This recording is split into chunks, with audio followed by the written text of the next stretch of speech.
வணக்கம் அனைத்து தமிழ் தோழர்களுக்கும். இப்போ நாங்க இங்க போராட்டம் பண்றது ஜல்லிக்கட்டுக்குன்னு உங்களுக்கு தெரியும். எங்களை கொஞ்சம் கொஞ்சமா அடக்குனாங்க, அமைதியா போனோம். இன்னைக்கு விவசாயியோட வாழ்வாதாரமான மாட்டையை அடிக்க பார்த்தாங்க, எங்க தமிழ் கலாச்சாரத்தை அழிக்க பார்த்தாங்க. அதுக்கு போராடின எங்க தோழர்களை சென்னையில அடிச்சாங்க, அரெஸ்ட் பண்ணி வச்சிருக்காங்க. அதுக்காகவும் அதை கண்டிச்சு போராடுறோம்.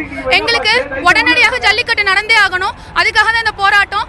இல்லைன்னா கொஞ்சம் கொஞ்சமா எந்த வழியில எங்களை நீங்க அடிச்சீங்களோ, நாட்டு நாய்க்களை தெரு நாய்க்களா ஆக்குனீங்க. இந்தியன் டாய்லெட்டுக்கு 10 இந்தியன் டாய்லெட் இந்த இடத்துல ஒரு வெஸ்டர்ன் டாய்லெட் வந்தது, அதையும் மாத்துவோம். எந்த அடிப்படையில் நீங்க எங்களை அடிச்சீங்களோ அத்தனை அடிப்படையில் உங்களை திருப்பி அடிப்போம். அடி மட்டத்துல இருந்து அடிப்போம், ஸ்டூடெண்ட்ஸ் நாங்க அடிப்போம். இப்ப ஜல்லிக்கட்டுக்கான போராட்டங்கிறது வரவேற்கத்தக்கது.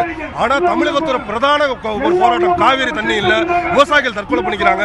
இதற்கெல்லாம் இளைஞர்கள் போராடணும் ஒரு பெரிய கோரிக்கை இருந்திருக்கு.